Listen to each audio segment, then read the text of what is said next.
It's another big week of new releases, including some real hidden gems and potential cult classics, including roguelites, idle games, cozy games, the next game from Heart Machine, and much more. So let's begin with GIGASWORD, an action puzzle Metroidvania where your sword is just as much a key as it is a weapon. You swing the massive blade to slash through foes, then plant it into the ground to vault higher, trigger switches and solve platforming challenges, occasionally having to leave the sword behind as you platform around before reuniting with it, resulting in an interesting dichotomy of experiences as you ascend the tower to recover the God Crystal. The pixel art looks great and took something like 7 years to make, so it's a labor of love that will be for fans of the genre. Goodnight Universe comes to us from the developer of Before Your Eyes, an emotional adventure game that progressed forward when you blinked your eyes, and they are back with a similar kind of adventure game, only this time you play as 6-month-old Isaac, a baby with inexplicable psychic powers who just wants to be loved by his family, but a sinister tech company wants your powers for their own means. Playing as a psychic baby in first person is pretty indie games,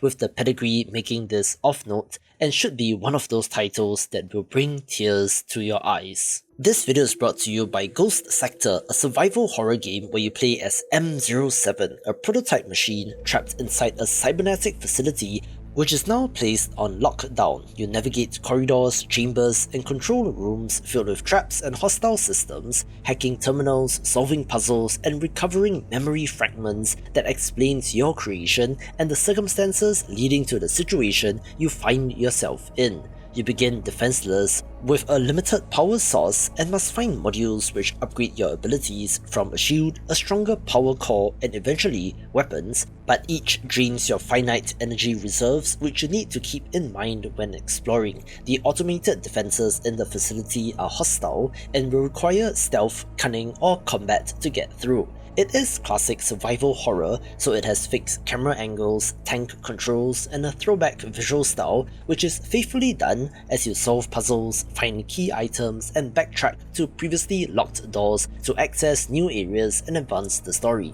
uncovering more about the sinister M-Tech Corporation and their experiments along the way. There is a demo available on Steam, so if interested, try that, wishlist the game, and look forward to the release in 2026. I've been looking forward to Bittersweet Birthday for a little while, since of course this is a pixel art title, and it's a boss rush action-adventure game that looks like quite the challenge. You play as an amnesiac who wakes up in a strange village being chased by relentless pursuers as a mysterious voice over the speaker systems offers you guidance. Every combat scenario here is a unique boss fight, which demands pattern recognition and timing your dodges and strikes, blending Souls-like pacing and dodging with bullet hell intensity. In between battles, you wander the village, interact with a cast of lively characters, and pick up side quests, with other activities like a gachapon machine and darts mini-game as well. The world and setup does seem to hint at something darker, like maybe you're dead and in the afterlife or something,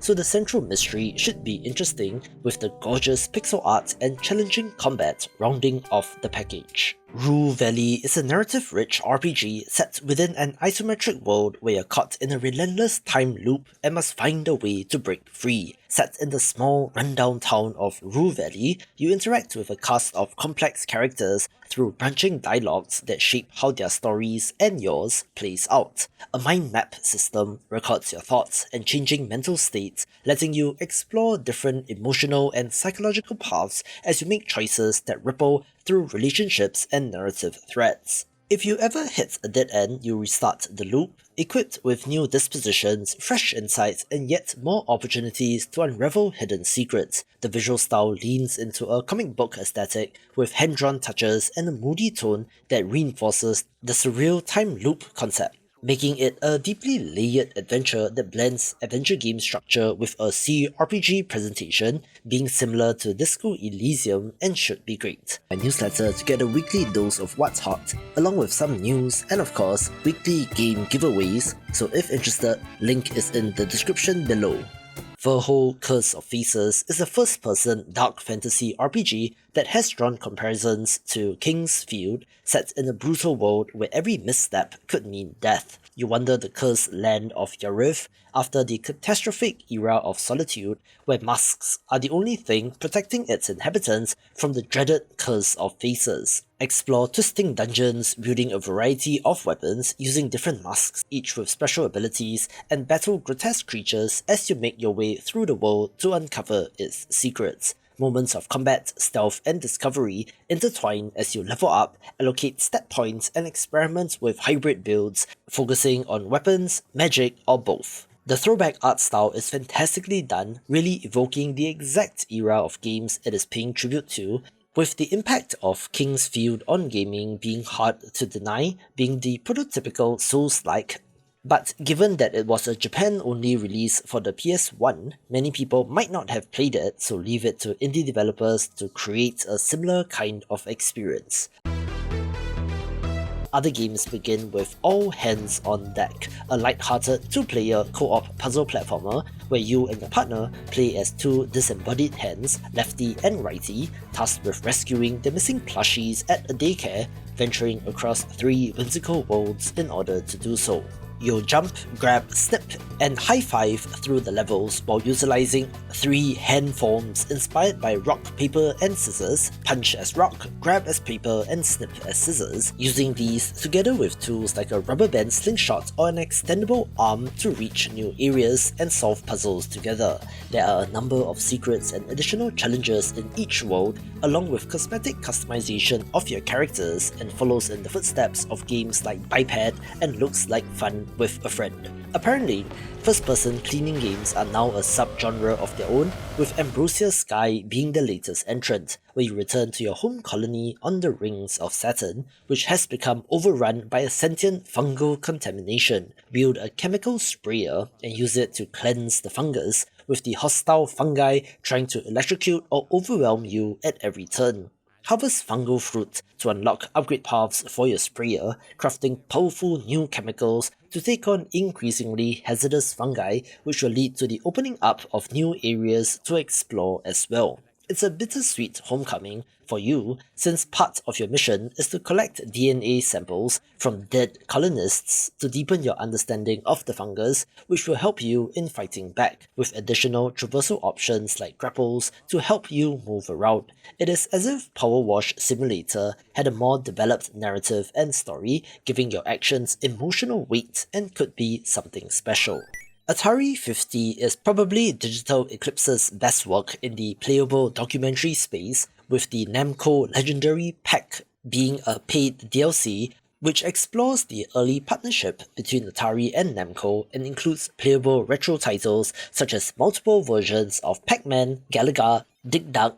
Galaxian, and Xevious. Similar to the base game, this will have an interactive timeline packed with archival video interviews, developer documents, and historical photos, letting you switch seamlessly between playing the games and exploring their context in the early era of games. Looking through the screenshots and trailer, I cannot say that I've played any versions of these games, never having owned an Atari in my life, so perhaps this is meant for an audience older than me, but if you're at all interested in video game history, I'm sure that there's something of interest here. OG indie game fans might remember a virus named Tom and Duskers, and their developer is back this week with Below the Crown, a love letter to roguelites, dungeon crawlers, and chess, packed into a compact strategy experience. You command a small team of chess pieces of rooks, bishops, and more, using chess movement to battle your way through procedurally generated dungeons as you seek to checkmate the enemy king.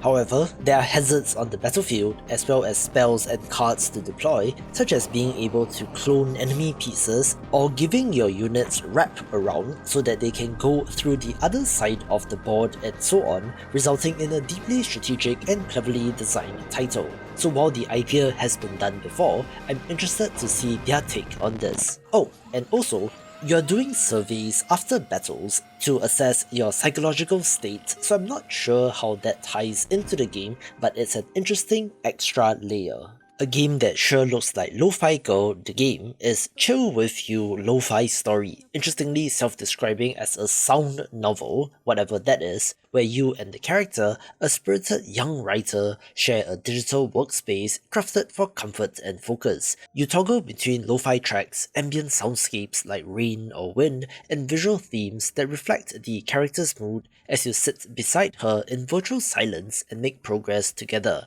It's the latest in the cozy productivity title, where the gameplay involves simply sitting there and working on your own stuff while the character writes, but you can interact lightly with her in narrative moments, and a deeper connection gradually forms through subtle story beats. The addition of an interactive character to co-work with is interesting, possibly devastatingly effective for those craving companionship, so it's something worth a look that is more than just another productivity-focused title. Here's a cute-looking title named Drill Bird, a delicately crafted underground adventure platformer where you play as a bird with a drill for a beak, using it to dig through subterranean caves, excavating precious ores while keeping an eye on dusk's arrival, having to carry your haul back to the surface and feed your egg to unlock stronger upgrades for the drill, health and stamina. It's a classic digging gameplay loop, see SteamWorld Dig for example, but with a cute bird, where if I know anything about games like this,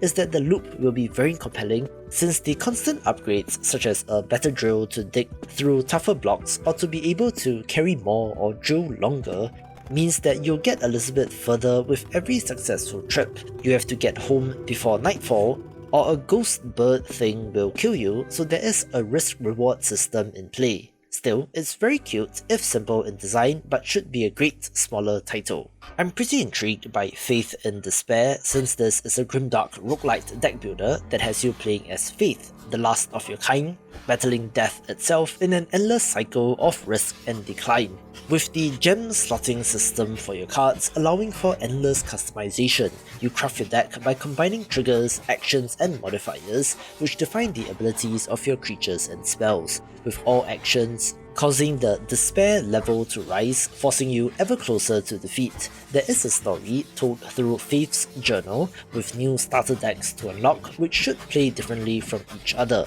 The Steam page does have a list of artists, with cover art by a Magic the Gathering artist which can be seen in the art itself, looking quite impressive and will be for fans of the genre. One of the most interesting releases of the week is Hymer 2000, an interactive text-based puzzle game where your only interface is a computer called Hymer and a free-form search bar. You chat with the machine using your own words rather than menu options, sift through logs by entering keywords, collecting mysterious faces, and piecing together a deeper mystery until we are ready to shut it down. Each session reveals new archive entries, and you might stumble upon interactive mini-games like Particle or Note, as well as curious messages that nudge you deeper into the mystery while you grow more comfortable with the obscure clues and pattern recognition. Clues reveal new search possibilities, and your discoveries unlock more layers of conversation as your understanding of Hymer's purpose evolves as you track references across logs and faces. Into the Grid is a cyberpunk roguelite deck builder in which you play as a hacker breaching massive corporate grids in a neon-soaked digital frontier. You build and refine a deck of program cards, explore procedurally generated maps from an isometric angle that makes it look like Shadowrun or something, then engage enemies in turn-based, card-based combat with some impressive art and animations. There is a dual resource system where every card played does have its primary effect, but also generates virtual memory or VIM, which are in turn used to activate command abilities to turn the tide of battle, ensuring that even if you have a suboptimal hand, you're still able to do some stuff. Your runs evolve as you unlock new program cards, acquire perks and mods, and select from various hackers, where 2 out of 4 will be available at the early access launch. Cyberpunk settings are always fun, but I'm pretty impressed with the visuals and isometric map in particular, so if you're a fan of the genre, do give this a look. Speaking of hacking, a very different kind of game is Leah Hacking Destiny. where you step into the boots of said character, a lone hacker fighting against a domineering machine overlord regime. But you're not battling in cyberspace or hiding behind a computer, but rather get into the thick of the action in this pixel art roguelite platformer. You run and jump through procedurally generated security complexes, dodging enemy fire, sliding along walls, and unleash deadly weapons to blast away at enemies and fight your way to freedom. Between runs, unlock dozens of power-ups which then enable you to craft unique builds, building out your home base as well, which will unlock more upgrades. There's also mention of an all too strict capture system which you need to outsmart to stop spam, along with cats to free, to prevent the robots from exploiting them for viral cat videos. It does have a dose of the internet and is leaning on memes, but the core gameplay looks good, coming to us from the developer of Super Mumbo Quest, so the platforming action should be on point, as is the gorgeous pixel art. Little Corners is the next entry in the interactive toy space, giving you a calming, creative space where you decorate miniature rooms by peeling and placing stickers across dreamy worlds. You explore themed environments like a tavern, tower, or sea captain's quarters, while a lo-fi soundtrack plays in the background, choosing from thousands of sticker items to arrange furniture, trinkets, and other curiosities without any timers or pressure. Discover new rooms and their stickers for you to tweak and customize exactly how you like it, which you can then capture with a screenshot to share or to use as a desktop wallpaper. Critically, there will be too many stickers per room, meaning that you cannot use everything at the same time, so there will be different ways to customize the room and simply looks pleasant. Another cozy looking title is Overlook, a hidden object adventure game in which you're exploring hand-drawn scenes, helping charming characters in peaceful little pockets of life. You scan environments for lost items, fulfill requests from villagers, like handing the mechanic a cog or a lumberjack with an apple, and occasionally spot playful surprises like a cat hiding in the bushes. As you play, you will encounter over 50 unique characters and creatures, with 50 plus hidden surprises as well, having wonderful hand-drawn art and animations, which does give it a very chill vibe. This, of course, follows in the footsteps of games like Hidden Folks and Hidden Through Time, but does have a different art style and is not simply a clone, with the chill vibes being more present here, especially due to the soundtrack, and should be a charming and relaxing experience. I still remember back in the day when I first came to know of Sacred, having, of course, spent way too many hours with Diablo 2, which was the gold rush genre back in the early 2000s, with this series doing quite well until Sacred 3 of course, but never fear since Sacred 2 Remaster is here, where the original has a 71 on Metacritic and some mixed reviews, so the first entry is still the most popular, but this includes all expansions and updates, and might be the definitive version. This is a modern revival of the beloved action RPG, having classic ARPG combat that does seem to be more Titan Quest, so you're picking unique character classes, exploring open zones filled with quests, dungeons, enemies, and plenty of loot. It's real-time combat with all the bells and whistles, so skill trees, leveling, stats, and much more, so whether you're a fan of the series or are new to it, ARPG fans might want to give this a look. Shard Squad is a bullet heaven action roguelite, yes, but one which adds in a Pokemon-like monster taming element, elemental affinities, and awesome pixel art, so of course I'm down for this. Assemble and command a team of elemental creatures called Shards to fend off devastating waves of enemies and towering bosses, choosing from over 20 of them across the 5 elements of fire, electric, water, nature, and crystal, building squads that exploit trait synergies. Equip relics and use abilities across procedurally generated environments, upgrading skills and relics as you defeat more enemies. As such, while the genre really is like beating a dead horse, entries like Mega Bonk show that there's still more juice left to be squeezed, so if you're in the mood, this looks like a fun take on the subgenre. My week has been absolutely consumed by Desktop Defender, which is why Shelldiver is potentially a dangerous title for me, being a cozy, incremental adventure where you play as a senior turtle who dives into the ocean depths and builds a jellyfish selling business. You hunt various jellyfish types with a bubble gun, collect scrap from seabed debris and crystals, explore diverse biomes ranging from volcanic vents to crystal caverns, and upgrade your submarine and equipment to go deeper and sell more. On the business side, you expand your shop, choose perks from a branching skill tree, increase the size of oxygen tanks or even your shop, and reinvest earnings into unlocking new gear, giving you access to tougher zones with greater rewards. I'm not sure how idle this game is, looking more like an active, incremental title, but my god, what awesome pixel art again, and is the hidden gem of the week.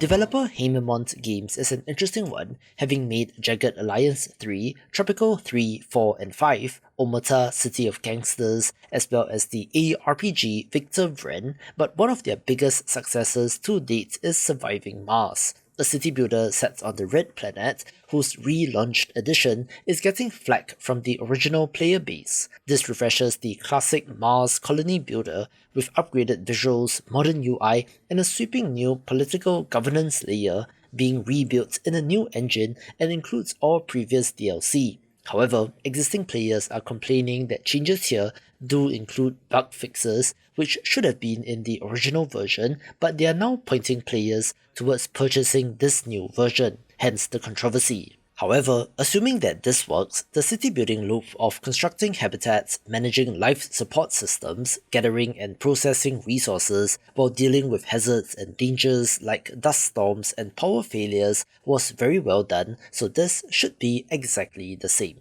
I'm not sure if this is a 90s kid kind of thing, but I spent a lot of time on flash game portals like Congregate back in the day and have a tremendous amount of nostalgia for Sushi Cat due to its adorable design, and Armor Games is giving this the same treatment as their other classics with the Sushi Cat Legacy Collection. This bundles together 5 Sushi Cat games as you guide the iconic character as he bounces through vibrant levels, gobbles rolls of sushi, and triggers chain reactions to complete each level. This compilation includes the original game, Sushi Cat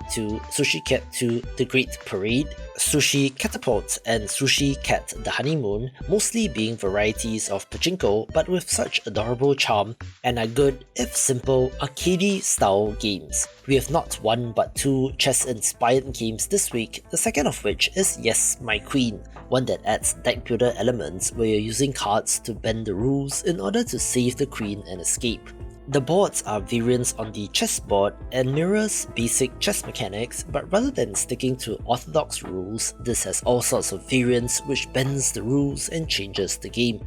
including launching a nuke at your opponent to destroy their pieces. Choose which cards to keep, keeping in mind synergies between your deck, with permanent upgrades and temporary ones alike between runs. It's kind of insane the things that you can do, including building walls and traps, causing a zombie outbreak, or launching a propaganda campaign to convert enemy units to your side, looking quite creative and is of note. I think you can see a trend now in that if you add monster taming elements to any genre, I'll be interested in at least taking a look, with your big cute monster farm being the next bottom of screen idle game with a farming theme, but where monster companions take over the bulk of the labor so you can focus on building your dream farm. Assign monsters to tasks such as planting, watering, and harvesting while you decorate, merge monsters, and consider the bigger picture. Over time, you unlock hatcheries, upgrade your monsters through training, and expand into new map regions and discover hidden theme zones and mutant crop types. The pixel art looks absolutely gorgeous, with the catch-up-all and possibly even shiny aspect being sure to hit that collector's part of my brain, so yes, another dangerous title that could potentially consume hours of my life. This one's for indie game developers. The free indie game marketing resources are ready, so sign up via the link in the description below to get it in your mailbox. Another cozy title is Winter Burrow, one that might be a little darker since it is a survival game after all, set in a serene, snowy woodland where you play as a mouse, having to rebuild your childhood burrow that has fallen into disrepair after city life took its toll on you. You explore snow-covered Forested areas, gather wood and seeds, craft tools and cozy sweaters, bake pies and befriend woodland neighbours while facing the elements and occasional insect enemies as you restore the hearth, furniture and structures in your home base, unlock new crafting recipes,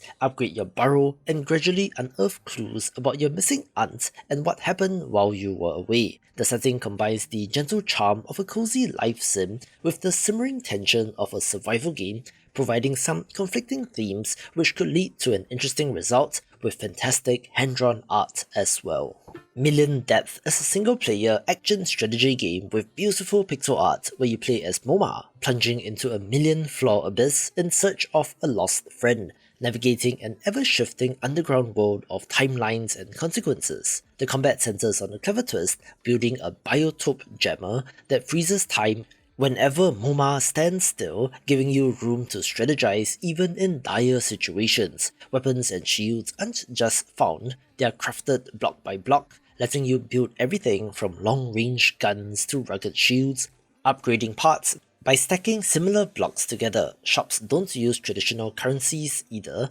instead you barter goods while gauging shopkeepers' moods and trading around a rare resource called Stockinium, whose value is in constant flux. With branching routes, multiple endings, and a world that morphs depending on your past choices, this isn't a cookie-cutter roguelite, but one which has strategy, exploration, and a narrative, and could be something refreshingly unusual. The team at Heart Machine is shifting gears. Their 3D action roguelite Hyperlight Breaker has not been the breakout hit they wanted, with development more or less being wrapped up on that, which did result in layoffs, and they are taking another swing with Possessors this week, which is being published by Devolver Digital for what it's worth. This is a fast-paced, side-scrolling action platformer with Metroidvania influence, in which you play as Luca and her demonic counterpart Rem, both of which share a body, navigating a drowned, broken mega-city in search of survival and truth. Combat leans hard into the platform fighter style of juggles, air and ground attacks as you unlock powerful weapons and upgrades and explore the interconnected world. This setting is grim and surreal, blending flooded urban environments with distorted architecture and horror elements, while also giving you the freedom to choose multiple paths through the city. Given Heart Machine's previous successes and current studio turbulence, the launch of Possessors feels like a make-or-break moment, and one that could redefine their future or mark a significant reset. World War II is a mining-focused action roguelite set on the massive vertical structure known simply as The Wall, where you pilot a robo-spider up the wall and into vast procedurally generated mines filled with resources, relics, and hostile monsters. Unlike the original, where the primary goal was mining for resources and returning to the Robo-Spider to defend your mobile base, this sequel expands the action deep inside the mines,